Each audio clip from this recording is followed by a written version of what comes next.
ਵਾਹਿਗੁਰੂ ਸਾਹਿਬ JIO. ਸਿਮਰਤ ਸ਼ਾਸਤਰ ਪੁਨ ਪਾਪ ਵਿਚਾਰਦੇ, ਤਤੈ ਸਾਰ ਨਾ ਜਾਣੇ। ਤਤੈ ਸਾਰ ਨਾ ਜਾਣੀ ਗੁਰੂ ਬਾਝੋਂ, ਤਤੈ ਸਾਰ ਨਾ ਜਾਣੀ। ਤਿਹਿ ਗੁਣੀ ਸੰਸਾਰ ਭ੍ਰਮ ਸੁਤਾ, ਸੁਤਿਆ ਰਹਿਣ ਵਿਹਾਣੀ। ਗੁਰ ਕਿਰਪਾ ਤੇ ਸੇ ਜਨ ਜਾਗੇ, ਜਿਨ੍ਹਾਂ ਹਰ ਮਨ ਵਸਿਆ। ਬੋਲੇ ਅੰਮ੍ਰਿਤ ਬਾਣੀ, ਕਹਿ ਨਾਨਕ ਸੋ ਤਤ ਪਾਏ। ਜਿਸਨੋ ਅਨ ਦਿਨ ਲਾਗੈ, ਜਾਗਤ ਰਹਿਣ ਵਿਹਾਣੀ। ਕਹਿ ਨਾਨਕ ਸੋ ਤਤ ਪਾਏ।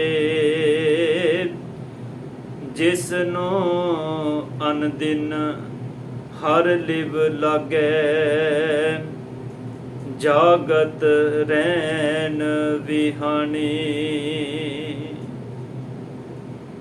ਪਰਮ ਸਨਮਾਨਯੋਗ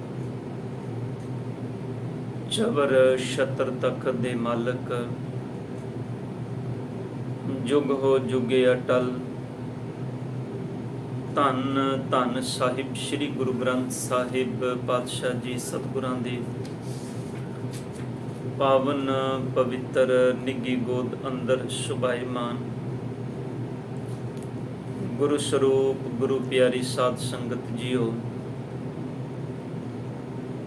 ਸਤਿਗੁਰਾਂ ਨੇ ਅਪਾਰ ਕਿਰਪਾ ਕੀਤੀ ਹੈ। ਬੜੇ ਪਿਆਰ ਔਰ ਬੜੀ ਇਕਾਗਰਤਾ ਦੇ ਨਾਲ ਅੰਮ੍ਰਿਤਮਈ ਬਾਣੀ ਦੇ ਅੰਦਰੋਂ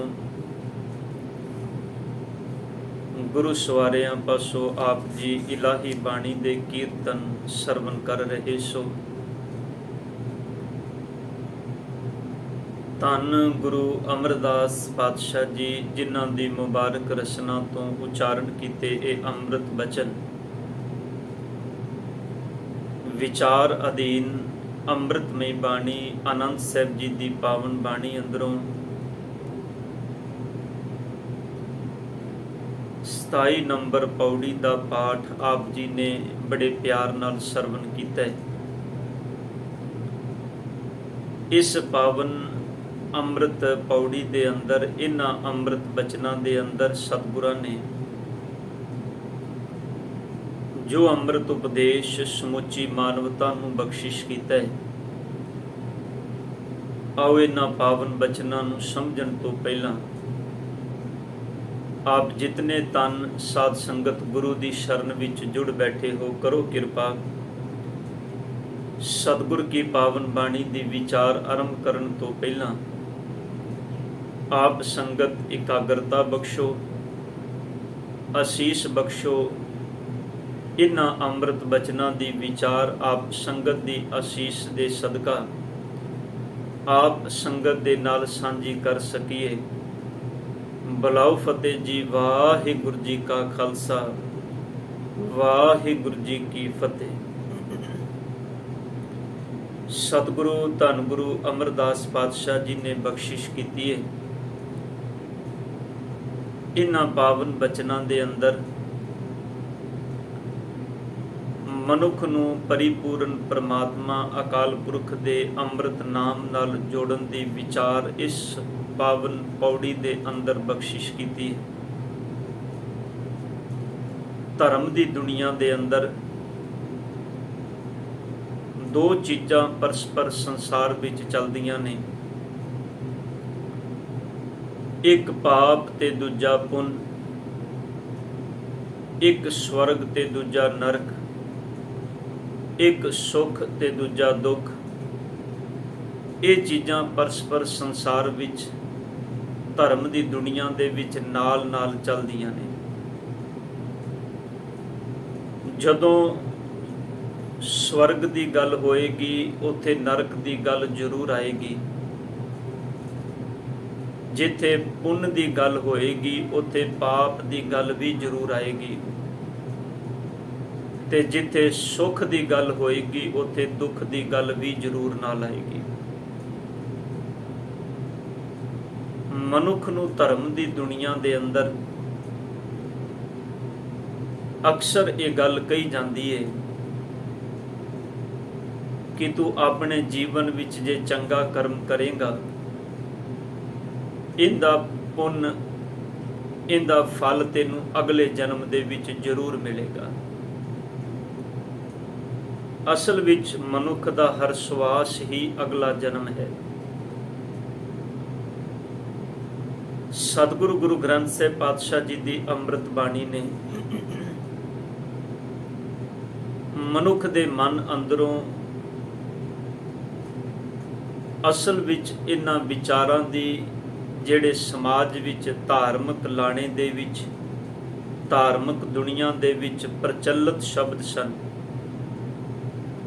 ਜਿਵੇਂ ਪਾਪ ਔਰ ਪੁੰਨ, ਜਾਂ ਸਵਰਗ ਔਰ ਨਰਕ, ਜਾਂ ਸੁੱਖ ਔਰ ਦੁੱਖ, ਸਤਿਗੁਰਾਂ ਨੇ ਇਹਨਾਂ ਨੂੰ ਬੜੇ ਸੁਚੱਜੇ ਢੰਗ ਦੇ ਨਾਲ ਬਾਣੀ ਦੇ ਵਿੱਚ ਪ੍ਰਭਾਸ਼ਿਤ ਕੀਤਾ ਹੈ। ਆਮ ਦੁਨੀਆ ਦੇ ਅੰਦਰ ਇਹ ਖਿਆਲ ਸਨ ਕਿ ਜਿਹੜਾ ਮਨੁੱਖ ਦੁਨੀਆ ਦੇ ਵਿੱਚ ਪਾਪ ਕਰਦਾ ਹੈ, ਉਹਦੇ ਪਾਪਾਂ ਦੀ ਸਜ਼ਾ ਉਹਨੂੰ ਪ੍ਰਮਾਤਮਾ ਦੇ ਘਰ ਵਿੱਚ ਨਰਕ ਦੇ ਰੂਪ ਵਿੱਚ ਮਿਲਦੀ ਹੈ, ਤੇ ਜਿਹੜਾ ਮਨੁੱਖ ਸਮਾਜ ਵਿੱਚ ਚੰਗੇ ਕਰਮ ਕਰਦਾ ਹੈ, ਉਹਦੇ ਚੰਗੇ ਕਰਮਾਂ ਦਾ ਫਲ ਉਹਨੂੰ ਪ੍ਰਮਾਤਮਾ ਦੇ ਘਰ ਦੇ ਵਿੱਚ ਸਵਰਗ ਦੇ ਰੂਪ ਵਿੱਚ ਮਿਲਦਾ ਹੈ।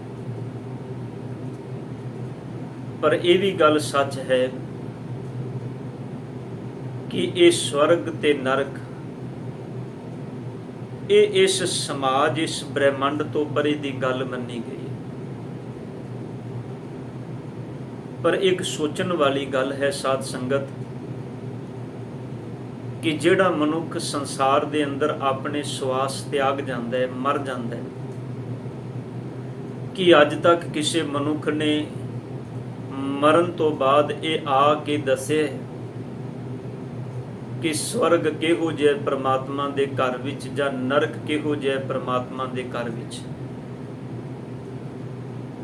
ਸਤਿਗੁਰੂ ਗੁਰੂ ਨਾਨਕ ਪਾਤਸ਼ਾਹ ਜੀ ਨੇ ਇਹ ਜਿਹੜਾ ਬ੍ਰਹਿਮੰਡ ਹੈ, ਇਹ ਜਿਹੜਾ ਸੰਸਾਰ ਸਾਨੂੰ ਨਜ਼ਰ ਆ ਰਿਹਾ, ਪਾਤਸ਼ਾਹ ਜੀ ਨੇ ਇਸ ਬ੍ਰਹਿਮੰਡ ਨੂੰ, ਇਸ ਸੰਸਾਰ ਨੂੰ ਕਰਤੇ ਦਾ ਘਰ ਆਖਿਆ। ਪਾਵਨ ਸ਼੍ਰੀ ਆਸਾ ਕੀ ਵਾਰ ਵਿੱਚੋਂ ਆਪ ਇੱਕ ਬਚਨ ਬੜੀ ਵਾਰੀ ਪੜ੍ਹਦੇ ਹੋ, ਸੁਣਦੇ ਹੋ। ਧੰਨ ਗੁਰੂ ਨਾਨਕ ਪਾਤਸ਼ਾਹ ਕਹਿੰਦੇ ਨੇ, ਇਹ ਜਗ ਸੱਚੇ ਕੀ ਕੋਠੜੀ, ਇਹ ਜਿਹੜਾ ਜਗ ਹੈ ਇਹ ਸੱਚੇ ਦਾ ਕੋਠਾ ਹੈ, ਸੱਚੇ ਦਾ ਘਰ ਹੈ, ਤੇ ਉਹ ਸੱਚਾ ਇਸ ਘਰ ਦੇ ਅੰਦਰ ਹੀ ਮੌਜੂਦ ਹੈ। ਐਸਾ ਨਹੀਂ ਹੈ ਵੀ ਉਹ ਘਰ ਬਣਾ ਕੇ ਤੇ ਛੱਡ ਕੇ ਚਲਾ ਗਿਆ। ਗੁਰੂ ਨਾਨਕ ਸਾਹਿਬ ਕਹਿੰਦੇ ਨੇ, ਇਹ ਜਗ ਸੱਚੇ ਕੀ ਹੈ ਕੋਠੜੀ, ਸੱਚੇ ਕਾ ਵਿਚਵਾਸ। ਉਹ ਸੱਚੇ ਨੇ ਆਪਣਾ ਨਿਵਾਸ ਇਸ ਸੱਚੇ ਨੇ ਆਪਣੀ ਇਸ ਕੋਠੀ ਦੇ ਅੰਦਰ ਕੀਤਾ ਹੈ। ਇਹਨੂੰ ਭਗਤ ਨਾਮਦੇਵ ਜੀ ਕਹਿੰਦੇ ਨੇ, ਇਹ ਪ੍ਰਮਾਤਮਾ ਦਾ ਸੋਹਣਾ ਬਾਗ ਹੈ, ਤੇ ਉਹ ਪ੍ਰਮਾਤਮਾ ਆਪਣੇ ਇਸ ਬਾਗ ਨੂੰ ਆਪ ਇਸ ਬਾਗ ਦੇ ਅੰਦਰ ਬਹਿ ਕੇ, ਇਸ ਬਾਗ ਦਾ ਮਾਲੀ ਬਣ ਕੇ ਮਨੁੱਖਾਂ ਨੂੰ ਆਪਣੇ ਹੁਕਮ ਦੇ ਵਿੱਚ ਨਚਾ ਰਿਹਾ ਹੈ।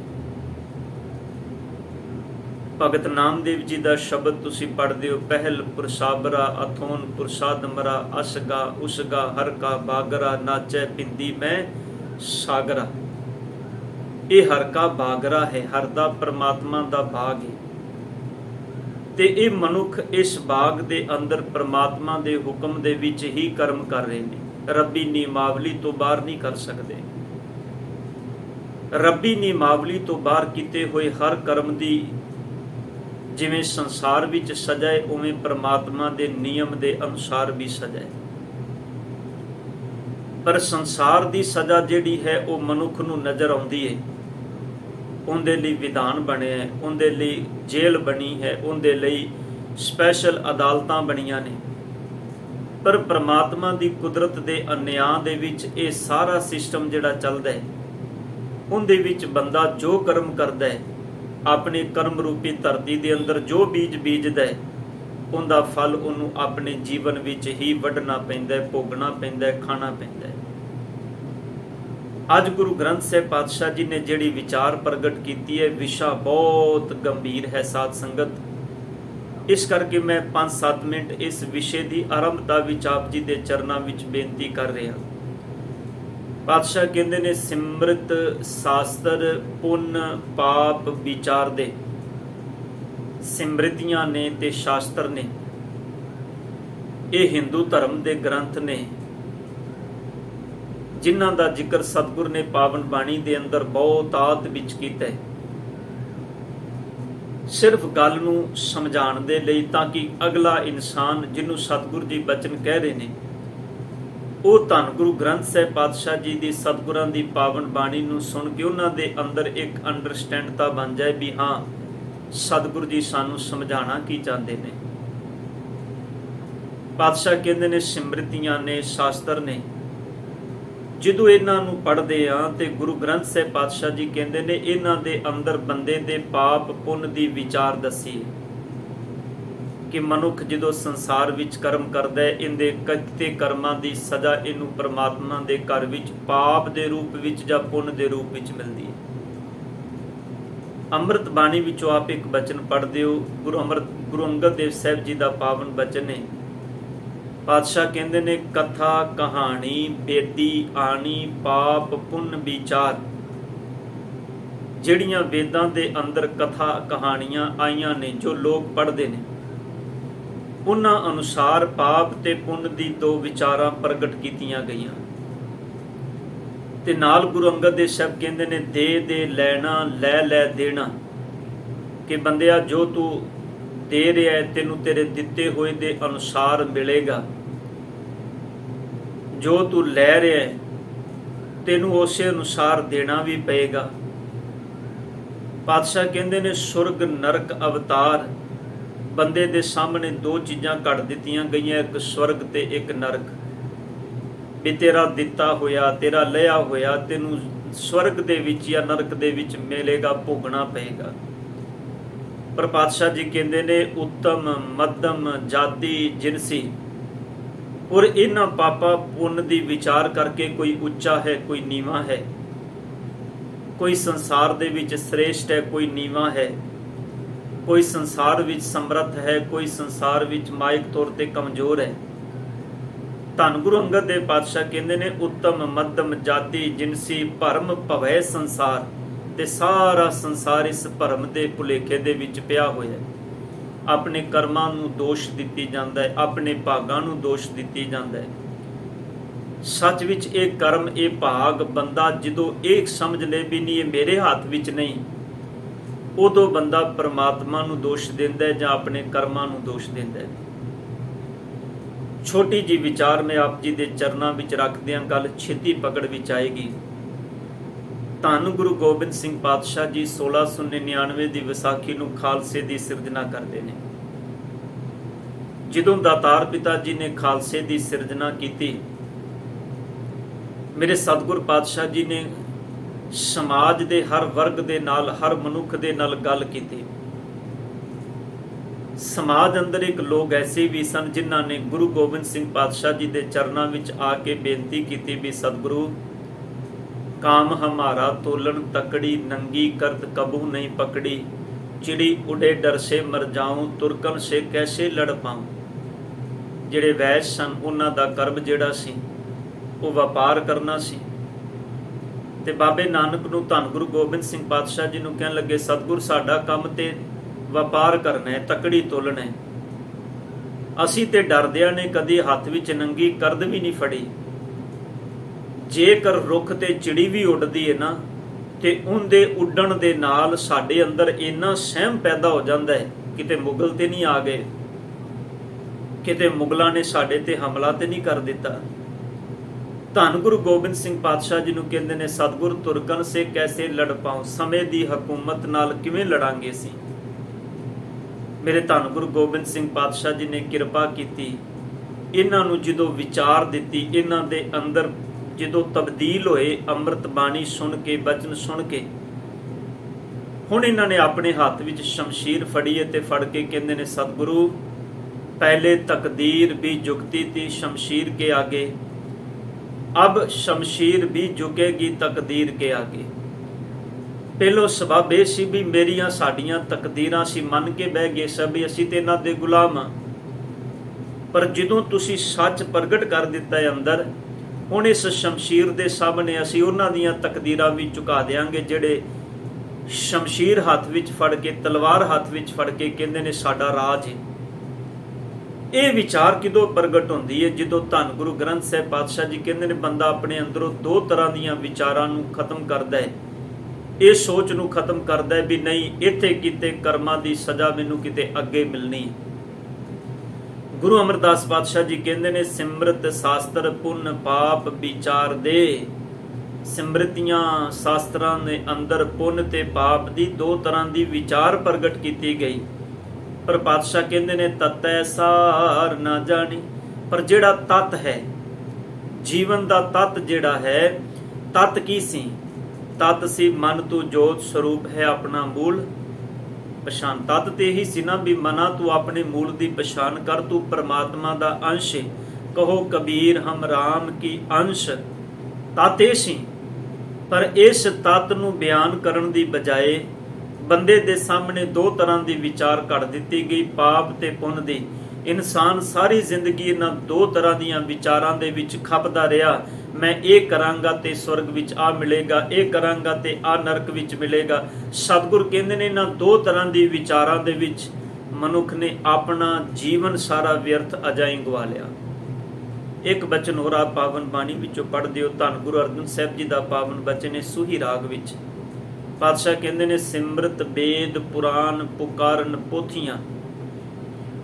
ਜਿਹੜੇ ਬੰਦੇ ਸਤਿਗੁਰ ਕਹਿੰਦੇ ਨੇ ਧਰਮ ਦੀ ਸਿੱਖਿਆ ਦੇਣ ਵਾਲੇ, ਸਿਮਰਤੀਆਂ ਸ਼ਾਸਤਰਾਂ ਨੂੰ ਉੱਚੀ ਉੱਚੀ ਕੂਕ ਕੇ ਪੁਕਾਰ ਕੇ ਲੋਕਾਂ ਨੂੰ ਨਾਮ ਤੋਂ ਬਿਨਾਂ, ਨਾਮ ਦੀ ਗੱਲ ਕੀਤੇ ਬਿਨਾਂ ਸਿਰਫ ਲੋਕਾਂ ਨੂੰ ਉੱਚੀ ਉੱਚੀ ਵਹਿਮ ਭਰਮ ਪਾਖੰਡ ਹੀ ਦੱਸਦੇ ਨੇ। ਧੰਨ ਗੁਰੂ ਅਰਜਨ ਦੇਵ ਸਾਹਿਬ ਜੀ ਕਹਿੰਦੇ ਨੇ, ਉਹਨਾਂ ਦੀਆਂ ਉੱਚੀ ਉੱਚੀ ਪੁਕਾਰ ਕੇ ਕੀਤੀਆਂ ਗੱਲਾਂ ਛੋਛੀਆਂ ਨੇ, ਪੋਛੀਆਂ ਨੇ। ਉਹਨਾਂ ਦਾ ਆਤਮਿਕ ਜੀਵਨ ਵਿੱਚ ਕੋਈ ਵਜੂਦ ਨਹੀਂ। ਨਾਮ ਤੋਂ ਬਿਨਾਂ ਭਾਵ ਪਰਿਪੂਰਨ ਪਰਮਾਤਮਾ ਦੇ ਗੁਣਾਂ ਨੂੰ, ਹੁਕਮ ਨੂੰ ਸਮਝਿਆ ਤੋਂ ਬਿਨਾਂ। ਸਤਿਗੁਰ ਕਹਿੰਦੇ, ਨਾਮ ਬਿਨਾਂ ਸਭ ਕੂੜ ਗਾਲੀ ਹੋਛੀਆਂ, ਸਭ ਝੂਠ ਦਾ ਪਸਾਰਾ ਹੈ। ਜੋ ਬੰਦੇ ਨੇ ਆਪਣੇ ਚਾਰ ਚੁਫੇਰੇ ਭਰਮ ਦੇ ਰੂਪ ਵਿੱਚ ਬਣਾਇਆ ਹੋਇਆ ਜਾਲ, ਹੁਣ ਇਹ ਜਾਲ ਟੁੱਟੇਗਾ ਤੇ ਸੱਚ ਸਮਝ ਵਿੱਚ ਆਏਗੀ। ਇਹ ਜਾਲ ਟੁੱਟੇਗਾ ਕਿਦੋਂ? ਜਦੋਂ ਗੁਰੂ ਦੇ ਸ਼ਬਦ ਨੂੰ ਆਪਣੇ ਜੀਵਨ ਵਿੱਚ ਇੰਪਲੀਮੈਂਟ ਕਰ ਲੇਗਾ। ਕਿਸੇ ਸੱਜਣ ਨੇ ਬੜੀ ਪਿਆਰੀ ਵਿਚਾਰ ਦਿੱਤੀ ਹੈ। ਸ਼ਿਕਾਰੀ ਕੋਈ ਰੋਜ਼ ਸ਼ਿਕਾਰ ਕਰਨ ਜਾਂਦਾ ਸੀ ਜੰਗਲ ਦੇ ਅੰਦਰ, ਤੇ ਜਿਹੜੇ ਕਬੂਤਰਾਂ ਦੇ ਸ਼ਿਕਾਰ ਕਰਦੇ ਨੇ ਨਾ, ਧਿਆਨ ਦੇਣਾ, ਉਹਨਾਂ ਨੇ ਇੱਕ ਜਾਲ ਧਰਤੀ ਤੇ ਵਿਛਾ ਦੇਣਾ ਤੇ ਕੁਝ ਦਾਣੇ ਪਾ ਦੇਣੇ। ਕਬੂਤਰ ਦਾਣਿਆਂ ਨੂੰ ਵੇਖ ਕੇ ਤੇ ਉਹਨਾਂ ਦਾਣਿਆਂ ਵੱਲ ਉੱਡਦਾ ਹੋਇਆ ਆਇਆ। ਜਿਵੇਂ ਹੀ ਧਰਤੀ ਤੇ ਪੈਰ ਰੱਖੇ, ਉਹ ਪੈਰ ਪੰਜਾ ਜਿਹੜਾ ਹੈ ਜਾਲ ਵਿੱਚ ਫਸ ਗਿਆ ਤੇ ਉਹ ਸ਼ਿਕਾਰੀ ਦੇ ਕਾਬੂ ਆ ਗਏ। ਇਹ ਰੋਜ਼ ਦਾ ਪ੍ਰਸੰਗ ਹੋ ਗਿਆ। ਰੋਜ਼ ਦਾ ਸ਼ਿਕਾਰੀ ਇਸ ਤਰ੍ਹਾਂ ਆਏ, ਉਹ ਜਾਲ ਵਿਛਾ ਕੇ ਦਾਣਾ ਪਾਏ ਤੇ ਚਲਾ ਜਾਏ ਸ਼ਿਕਾਰ ਕਰਕੇ। ਕਬੂਤਰ ਬੜੇ ਹੈਰਾਨ ਵੀ ਹੁਣ ਇਸ ਗੱਲ ਦਾ ਕੋਈ ਤੋੜ ਕੱਢਿਆ ਜਾਏ ਵੀ ਇਸ ਤਰ੍ਹਾਂ ਤੇ ਸਾਡੀ ਪ੍ਰਜਾਤੀ ਖਤਮ ਹੋ ਜਾਏਗੀ, ਸਾਡਾ ਇੱਥੇ ਰਹਿਣਾ ਦੂਬਰ ਹੋ ਜਾਏਗਾ। ਉਹਨਾਂ ਕਬੂਤਰਾਂ ਨੇ ਕਿਸੇ ਆਪਣੇ ਸਿਆਣੇ ਨਾਲ ਗੱਲ ਕੀਤੀ, ਬੰਦੇ ਵਿਚਾਰਵਾਨ ਨਾਲ ਗੱਲ ਕੀਤੀ। ਉਹਨੇ ਆਖਿਆ ਵੀ ਤੁਸੀਂ ਇੱਕ ਗੱਲ ਧਿਆਨ ਰੱਖੋ, ਸ਼ਿਕਾਰੀ ਦਾ ਕਰਮ ਕੀ, ਸ਼ਿਕਾਰੀ ਆਏਗਾ, ਜਾਲ ਵਿਛਾਏਗਾ, ਦਾਣਾ ਪਾਏਗਾ, ਅਸਾਂ ਨਹੀਂ ਫਸਣਾ। ਬਸ ਇੰਨੀ ਗੱਲ ਚੇਤੇ ਵਿੱਚ ਰੱਖਿਓ, ਇੰਨੀ ਗੱਲ ਨੂੰ ਦ੍ਰਿੜ ਕਰ ਲਓ ਆਪਣੇ ਅੰਦਰ। ਉਹਨਾਂ ਕਬੂਤਰਾਂ ਨੇ ਇਸ ਗੱਲ ਨੂੰ ਰਟਣਾ ਸ਼ੁਰੂ ਕਰ ਦਿੱਤਾ ਵੀ ਇਹ ਗੱਲ ਪੱਕੀ ਕਰ ਲਓ ਸਾਰੇ ਆਪਣੇ ਮਨ ਵਿੱਚ। ਅਗਲੇ ਦਿਨ ਫਿਰ ਸ਼ਿਕਾਰੀ ਆਇਆ, ਉਹਨੇ ਜਾਲ ਵਿਛਾਇਆ, ਦਾਣਾ ਪਾਇਆ। ਕਬੂਤਰ ਫਿਰ ਆਏ, ਬੈਠੇ, ਦਾਣਾ ਚੁਗਣ ਲੱਗੇ, ਫਸ ਗਏ। ਉਹਨੇ ਫਿਰ ਜਾਲ ਚੁੱਕਿਆ ਤੇ ਘਰ ਚਲਾ ਗਿਆ। ਪਰ ਜਦੋਂ ਉਹ ਸ਼ਿਕਾਰੀ ਨੇ ਜਾਲ ਚੁੱਕ ਕੇ ਆਪਣੇ ਮੋਢੇ ਦੇ ਪਿੱਛੇ ਰੱਖਿਆ, ਉਹ ਕੀ ਸੋਚਦਾ ਏ कि कबूतर अपनी जुबान तो रसना तो बोल रहे ने, शिकारी आएगा जाल बिछाएगा दाना पाएगा सा नहीं फसना। बोली जा रहे ने पर दाना खा के वो शिकार दे जाल दे विच फस भी गए। धन गुरु नानक साहब कहते ने, बंदिया तेरा यह सुभाव है, तेरी ये फितरत है। तू धर्म दे जाल दे विच उलझिया होया फसिया होया सिमरत शास्त्र पुन पाप विचार दे। बाबा कबीर साहब जी नूं पुछया, कबीर जी कि तुसी इन्हां विचारां नूं अपने जीवन विच मनदे हो? तुसी स्वर्ग नरक दी गल नूं परपक्ष करदे हो, मनदे हो भी मरण तो बाद ये चीज़ां मिलणगियां? ते बाबा कबीर साहब कहंदे ने, कवन नरक क्या सुरग विचारा संतन दो राधे। भलिया किहड़े स्वर्ग दी ते किहड़े नरक दी गल करना है? जिन्हां दा प्यार गुरु दे शब्द उपदेश नाल बन जाए, जिन्हां नूं तत सार मिल जाए जीवन दा, जिन्हां नूं समझ आ जाए जीवन दे इस अमोलक खजाने दी भी ये शरीर मिलिया है, अंदर करते दी जोत करते नूं पाण लई मिली है। बाबा कबीर साहब कहंदे ने, ओ फिर संतन दो राधे, वो रब दे प्यार वाले इन्हां दोनों चीज़ां नूं रद्द कर दिंदे ने, कंडेम कर दिंदे ने। हम काहू की कान ना कढ़ते अपने गुर प्रसादे। असी अपने गुरु दी किरपा विच हां। सतगुरु गुरु अमरदास पातशाह जी ही बचन ते कह रहे ने, ततै सार ना जानी, ततै सार ना जानी गुरु बाजों भाई। गुरु तो बिना जीवन दे तत दी सार समझ विच नहीं आंदी। तत दा मतलब होंदा है निचोड़, सार श्रेष्ठ। जिहड़ा श्रेष्ठ निचोड़ है जीवन दा, वो गुरु तो बिना समझ नहीं आंदा। ताई भट्ट जी कहंदे ने, गुर बिन कोरे अंधार, गुरु बिन समझ न आवे। गुर बिन सुरत ना सिद्ध, गुरु बिन मुक्त ना पावे। ताई धन गुरु नानक पातशाह जी ने पहली विचार जो आशा की वार आरंभ की, बाबे नानक दा पहला बचन ये है, जे सो चंदा युग में सूरज चढ़े हजार, एते चानण हुंदिया गुर बिन घोरे अंधार। जिन्ना मर्जी चानण बाहर मुखी हो जाए, तू इस पाप पुन दी विचार विचों उन्नी देर तक नहीं निकल सकता, क्योंकि ये अगले जन्म दियां गल्लां नहीं। धन गुरु नानक पातशाह जी कहंदे ने, पुन्नी पापी आखन नाहे, कर कर करना लिख ले जाओ। सतगुर कहंदे ने ते इसे जन्म दी गल है। जिहो जिहा कर्म रूपी धरती दे अंदर शरीर दे अंदर बीजेगा वो तेनू मिलेगा। पाप दा कर्म पाप मिलदा है, पुण्य दा फल पुण्य दे रूप विच मिलदा है, चंगियाइयां दा फल चंगियाइयां दे रूप विच मिलदा है, बुराइयां दा फल बुराइयां दे रूप विच मिलदा है। सतगुर कहंदे ने, हुण हथ तेरे है, तू इस कर्म धरती दे अंदर बीजना की है। ताई गुरु अमरदास पातशाह कहंदे ने, गुरु तो बिना इस तत्त दी समझ नहीं आएगी। ततै सार ना जानी, तिही गुणी संसार भ्रम सुता। हुण गुरु अमरदास कहंदे ने, ये जाल बंदे दे चार चुफेरे बनिया क्यों होया है, इहदा कारण की है? सतगुर कहंदे ने, तीन गुण ने परमात्मा दी इस कुदरत दे माया दे कहे जाते हैं। तीन प्रभाव, तीन गुण, रजो सतो ते तम गुण। हुण जिहड़े तीन गुण ने, इन्हां नूं कोई समझ लए ते इन्हां नूं जीवन दे विच गुणां दे रूप विच धारण कर लैंदा है, ते जे इन्हां नूं कोई ना समझे ते बंदा इन्हां दे विच खुआर हो जांदा है। हुण पातशाह कहंदे ने, तीन गुण ने, कदी सबब बनिया ते आपां इन्हां तिन्नां गुणां दी विचार जरूर करांगे भी है की है। पर पातशाह कहंदे ने, तेते ही गुणी संसार भ्रम सुता। ये जिहड़ा संसार है, जगत है, ये तिन्नां गुणां दे भरम दे विच सुता होया है। इन्हां तिन्नां दा एक भुलेखा बनिया होया बंदे दे जीवन विच। इन्हां नूं समझिया तो बिना मनुख इहदे भरम विच जी रहा है। ते सतगुर कहंदे ने, सुत्या रहण विहानी। सुत्या ही इहदी जीवन रूपी जिहड़ी रात है, ये विहार रही है, लंघ रही है, निकल रही है। जिन्हों सतगुर कहंदे ने, दिन ते पहर पहर ते करियां आव कटै तन सीजै। वो जिहड़ी उम्र है, सतगुर कहंदे ने बिहार रही है। गुर किरपा ते से जन जागे। गुरु दी किरपा दे नाल ओ मनुख जागदे ने। ਜਿਨ੍ਹਾਂ ਤੇ ਸਤਿਗੁਰ ਦੀ ਕਿਰਪਾ ਹੋ ਜਾਏ, ਜਿਨ੍ਹਾਂ ਹਰ ਮਨ ਵਸਿਆ, ਜਿਨ੍ਹਾਂ ਦੇ ਮਨ ਵਿੱਚ ਕਰਤਾ ਪ੍ਰਮਾਤਮਾ ਰੱਬ ਵਸ ਜਾਏ, ਤੇ ਜਿਨ੍ਹਾਂ ਦੇ ਮਨ ਵਿੱਚ ਵਸ ਗਿਆ ਉਹ ਫਿਰ ਲੋਕਾਂ ਨੂੰ ਪੁਕਾਰ ਕੇ ਕਹਿੰਦੇ ਨੇ, ਕਿਆ ਪੜੀਐ ਕਿਆ ਗੁਨੀਐ, ਕਿਆ ਭੇਦ ਪੁਰਾਨਾ ਸੁਣੀਐ, ਪੜੇ ਸੁਣੇ ਕਿਆ ਹੋਈ, ਜੋ ਸਹਿਜ ਨਾ ਮਿਲਿਓ ਸੋਈ, ਹਰ ਕਾ ਨਾਮ ਨਾ ਜਪਸ ਗਵਾਰਾ, ਕਿਆ ਸੋਚੈ ਬਾਰੰਬਾਰ ਭਲਿਆ, ਅੰਧਿਆਰੇ ਦੀਪਕ ਚਾਹੀਏ, ਹਨੇਰਾ ਹੋਵੇ ਤੇ ਦੀਵਾ ਲੋੜੀਂਦਾ ਹੈ, ਦੀਵੇ ਤੋਂ ਬਿਨਾਂ ਰੋਸ਼ਨੀ ਨਹੀਂ ਹੋ ਸਕਦੀ, ਹਨੇਰੇ ਵਿੱਚੋਂ ਕੁਝ ਲੱਭਣਾ ਹੈ ਤੇ ਦੀਵਾ ਜਗਾਣਾ ਪਏਗਾ। ਵਸਤ ਅਗੋਚਰ ਲਹੀ ਹੈ, ਜੇ ਅਗੋਚਰ ਲੁਕੀ ਹੋਈ ਵਸਤੂ ਲੱਭਣੀ ਹੈ, ਧਿਆਨ ਦੇਣਾ, ਦੀਵਾ ਘਰ ਵਿੱਚ ਨਾ ਬਲਦਾ ਹੋਵੇ, ਰੋਸ਼ਨੀ ਨਾ ਹੋਵੇ, ਬੰਦਾ ਆਪਣੇ ਘਰ ਦੇ ਅੰਦਰ ਠੋਕਰਾਂ ਖਾਂਦਾ ਹੈ। ਸਤਿਗੁਰ ਕਹਿੰਦੇ ਨੇ, ਜੇ ਗਿਆਨ ਦੀ ਰੋਸ਼ਨੀ ਨਾ ਹੋਵੇ ਤੇ ਬੰਦਾ ਸਰੀਰ ਰੂਪੀ ਘਰ ਦੇ ਅੰਦਰ ਠੋਕਰਾਂ ਖਾਂਦਾ ਹੈ। ਘਰ ਵਿੱਚ ਠੋਕਰ ਖਾਏਗਾ ਅੰਧੇਰੇ ਕਰਕੇ, ਤੇ ਸਰੀਰ ਵਿੱਚ ਠੋਕਰ ਖਾਏਗਾ ਅਗਿਆਨਤਾ ਕਰਕੇ।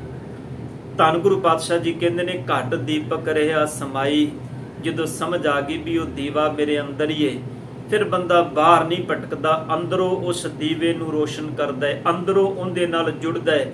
ਤੇ ਮੇਰੇ ਧੰਨ ਗੁਰੂ ਅਮਰਦਾਸ ਪਾਤਸ਼ਾਹ ਕਹਿੰਦੇ ਨੇ, ਜਿਨ੍ਹਾਂ ਤੇ ਸਤਿਗੁਰ ਦੀ ਕਿਰਪਾ ਹੋ ਜਾਏ, ਜਿਨ੍ਹਾਂ ਹਰ ਮਨ ਵਸਿਆ, ਬੋਲੇ ਅੰਮ੍ਰਿਤ ਬਾਣੀ, ਉਹ ਫਿਰ ਆਪਣੀ ਰਸਨਾ ਤੋਂ ਅੰਮ੍ਰਿਤ ਬਾਣੀ ਨੂੰ, ਅੰਮ੍ਰਿਤ ਬਚਨਾਂ ਨੂੰ ਬੋਲਦੇ ਨੇ। ਉਹ ਆਪਣੀ ਰਸਨਾ ਤੋਂ ਅੰਮ੍ਰਿਤ ਬਚਨਾਂ ਨੂੰ ਬਖਾਣਦੇ ਨੇ। ਉਹਨਾਂ ਨੂੰ ਸਮਝ ਆ ਜਾਂਦੀ, ਬਿਨ ਹਰ ਕਾਮ ਨਾ ਆਵਤ ਹੈ, ਜਾਂ ਸਿਓ ਰਾਜ ਮਾਜ ਤੁਮ ਲਾਗੇ, ਉਹ ਮੋਹਨੀ ਮੋਹਾਵਤ ਹੈ। हे ਮੇਰੇ ਮਨਾ, ਨਾਮ ਤੋਂ ਬਿਨਾਂ ਤੇਰੇ ਕੰਮ ਆਉਣ ਵਾਲਾ ਨਹੀਂ ਹੈ ਕੁਝ। ਜੋ ਧਰਮ ਨਾਉ ਹੋਵੇ, ਜਿਹੜੇ ਧਰਮ ਬੰਦੇ ਧਰਮੀ ਕਮਾਉਂਦੇ ਨੇ, ਜੋ ਧਰਮ ਕਮਾਵੇ ਤਿਸ ਧਰਮ ਨਾਉ ਹੋਵੇ, ਪਾਪ ਕਮਾਣੇ ਪਾਪੀ ਜਾਣੀਐ। ਬੰਦੇ ਦੇ ਕਰਮ ਦੇ ਹਿਸਾਬ ਨਾਲ ਇਹਨੂੰ ਸੰਸਾਰ ਵਿੱਚ ਬਖਾਨਿਆ ਜਾਂਦਾ ਹੈ। ਸਤਿਗੁਰ ਕਹਿੰਦੇ ਨੇ, ਤੂੰ ਪਾਪ ਪੁੰਨ ਦੀ ਵਿਚਾਰ ਮਰਨ ਤੋਂ ਬਾਅਦ ਲੈ ਕੇ ਨਾ ਤੁਰ, ਇਹ ਤੇ ਤੇਰੇ ਜੀਵਨ ਦਾ ਤੱਤ ਹੈ। ਮਨ ਜੋਤ ਸਰੂਪੇ ਪਹਿਚਾਨ ਲੇਗਾ ਤੇ ਸਮਝ ਆ ਜਾਏਗੀ, ਤੇ ਨਹੀਂ ਤੇ ਸਤਿਗੁਰ ਕਹਿੰਦੇ ਨੇ, ਫਿਰ ਤੀਹੀ ਗੁਣੀ ਸੰਸਾਰ ਭ੍ਰਮ ਸੁੱਤਾ ਸੁੱਤਿਆ ਰਹਿਣ ਵਿਹਾਣੀ। ਹੁਣ ਪਾਤਸ਼ਾਹ ਜੀ ਅਖੀਰਲੀ ਪੰਕਤੀ ਵਿੱਚ ਗੁਰੂ ਅਮਰਦਾਸ ਕਹਿੰਦੇ ਨੇ, ਕਹੇ ਨਾਨਕ ਸੋ ਤਤ ਪਾਏ। ਹੈ ਨਾਨਕ ਜੀ, ਇਹ ਆਖ ਕਿ ਜੀਵਨ ਦਾ ਤੱਤ ਉਹਨਾਂ ਨੂੰ ਮਿਲਦਾ ਹੈ, ਇਸ ਤੱਤ ਦੀ ਸਮਝ ਉਹਨਾਂ ਨੂੰ ਆਉਂਦੀ ਹੈ ਕਿ ਪਾਪ ਕੀ ਤੇ ਪੁੰਨ ਕੀ, ਨਰਕ ਕੀ ਤੇ ਸਵਰਗ ਕੀ, ਸੁਖ ਕੀ ਤੇ ਦੁੱਖ ਕੀ। ਕਿੰਨਾਂ ਨੂੰ ਸਤਿਗੁਰ ਕਹਿੰਦੇ ਨੇ, ਜਿਸ ਨੂੰ ਅਨਦਿਨ ਹਰ ਲਿਵ ਲਾਗੈ, ਜਿਸ ਦੀ ਹਰ ਦਿਨ ਹਰ ਸਮੇਂ ਪਰਮਾਤਮਾ ਅਕਾਲ ਪੁਰਖ ਨਾਲ ਸੁਰਤ ਜੁੜੀ ਰਹਿੰਦੀ ਹੈ। ਜਿਨ੍ਹਾਂ ਸੁਰਤ ਨੂੰ ਸਤਿਗੁਰ ਨਾਲ ਜੋੜ ਲਿਆ ਹੈ, ਧੰਨ ਗੁਰੂ ਅਮਰਦਾਸ ਪਾਤਸ਼ਾਹ ਕਹਿੰਦੇ ਨੇ, ਜਾਗਤ ਰਹਿਣ ਵਿਹਾਣੀ, ਉਹ ਜਾਗਦੇ ਨੇ। ਉਹਨਾਂ ਦੀ ਜੀਵਨ ਰੂਪੀ ਰਾਤ ਜਿਹੜੀ ਉਹ ਅਜਾਈ ਨਹੀਂ ਨਿਕਲਦੀ, ਉਹਨਾਂ ਦਾ ਜਾਗਣਾ ਗੁਰੂ ਦੇ ਸ਼ਬਦ ਸਦਕਾ ਹੁੰਦਾ ਹੈ। ਤੇ ਜਿਹੜੇ ਜਾਗ ਜਾਂਦੇ ਨੇ, ਧੰਨ ਗੁਰੂ ਅਮਰਦਾਸ ਪਾਤਸ਼ਾਹ ਜੀ ਕਹਿੰਦੇ ਨੇ, ਜਾਗਤ ਰਹੇ ਤਿੰਨੀ ਹਰ ਪਾਇਆ। ਜਿਹੜੇ ਜਾਗ ਗਏ ਉਹਨਾਂ ਨੇ ਫਿਰ ਕਰਤੇ ਮਾਲਕ ਨੂੰ ਪਾ ਲਿਆ, ਤੇ ਜਿਹੜੇ ਸੋ ਗਏ, ਧੰਨ ਗੁਰੂ ਗ੍ਰੰਥ ਸਾਹਿਬ ਪਾਤਸ਼ਾਹ ਕਹਿੰਦੇ ਨੇ, ਉਹਨਾਂ ਦੀ ਸੁੱਤਿਆਂ ਹੀ ਸਾਰੀ ਜ਼ਿੰਦਗੀ ਵਿਹਾ ਜਾਂਦੀ ਹੈ, ਲੰਘ ਜਾਂਦੀ ਹੈ। ਇਸੇ ਕਰਕੇ ਧੰਨ ਗੁਰੂ ਅਮਰਦਾਸ ਪਾਤਸ਼ਾਹ ਜੀ ਅੱਜ ਬਖਸ਼ਿਸ਼ ਕਰਦੇ ਨੇ ਕਿ ਮਨਾ, ਸਿਮਰਤੀਆਂ ਸ਼ਾਸਤਰ ਇਹ ਪਾਪ ਪੁੰਨ ਦੀ ਵਿਚਾਰ ਪ੍ਰਗਟ ਕਰਦੀਆਂ ਨੇ ਕਿ ਬੰਦਾ ਮਰ ਜਾਏ, ਇਹਦੇ ਕੀਤੇ ਕਰਮ ਇਹਨੂੰ ਪਾਪ ਲੈ ਕੇ, ਪਾਪ ਇਹਦੇ ਜੀਵਨ ਵਿੱਚ ਸਵਰਗ ਤੇ ਨਰਕ ਦੇ, ਪਾਪ ਤੇ ਪੁੰਨ, ਸਵਰਗ ਤੇ ਨਰਕ ਦੀ ਪਰਿਭਾਸ਼ਾ ਕੱਢਦੇ ਨੇ। ਪਰ ਸਤਿਗੁਰ ਕਹਿੰਦੇ ਨੇ, ਨਹੀਂ ਭਾਈ, ਇਹ ਸਭ ਕਰਮ ਜਿਹੜੇ ਨੇ ਬੰਦੇ ਦੇ ਜੀਵਨ ਵਿੱਚ ਜੀਂਦਿਆਂ ਜੀ ਲਾਗੂ ਹੁੰਦੇ ਨੇ, ਪਰ ਇਹਨਾਂ ਦੀ ਸਮਝ ਉਸ ਦਿਨ ਆਉਂਦੀ ਜਿੱਦਣ ਇਹ ਤਤ ਨਾਲ ਜੁੜ ਜਾਂਦਾ ਹੈ, ਜਿੱਦਣ ਇਹਨੂੰ ਪ੍ਰਤੀਤ ਆ ਜਾਂਦੀ ਹੈ ਕਿ ਮਨਾ, ਤੂੰ ਉਸ ਪਰਮਾਤਮਾ ਤੋਂ ਵੱਖ ਨਹੀਂ ਹੈ, ਤੂੰ ਉਸ ਕਰਤੇ ਦੀ ਅੰਸ਼ ਹੈ, ਜੋਤ ਹੈ। ਆਪਣੇ ਮੂਲ ਨੂੰ ਪਛਾਣ। ਜਿੱਦਣ ਤੂੰ ਮੂਲ ਨੂੰ ਪਛਾਣ ਲਏਗਾ, ਫਿਰ ਤੇਰੇ ਅੰਦਰ ਦੇ ਇਹ ਭਰਮ ਟੁੱਟ ਜਾਣਗੇ, ਔਰ ਸਦਾ ਤੂੰ ਪਰਮਾਤਮਾ ਦੇ ਸ਼ੁਕਰਾਨੇ ਵਿੱਚ ਜੀਏਗਾ, ਸਤਿਗੁਰ ਦੇ ਸ਼ੁਕਰ ਵਿੱਚ ਜੀਏਗਾ। ਧੰਨ ਗੁਰੂ ਗ੍ਰੰਥ ਸਾਹਿਬ ਪਾਤਸ਼ਾਹ ਜੀ ਮਿਹਰਮਤ ਕਰਨ, ਆਪਣੇ ਨਾ ਪਾਵਨ ਬਚਨਾਂ ਨੂੰ ਸਮਝਣ ਦੀ ਦਾਤ ਆਪਣੇ ਚਰਨਾਂ ਵਿੱਚੋਂ ਬਖਸ਼ ਦੇਣ। ਹੋਈਆਂ ਗਲਤੀਆਂ ਬਖਸ਼ ਲੈਣੀਆਂ ਜੀ। ਵਾਹਿਗੁਰੂ ਜੀ ਕਾ ਖਾਲਸਾ।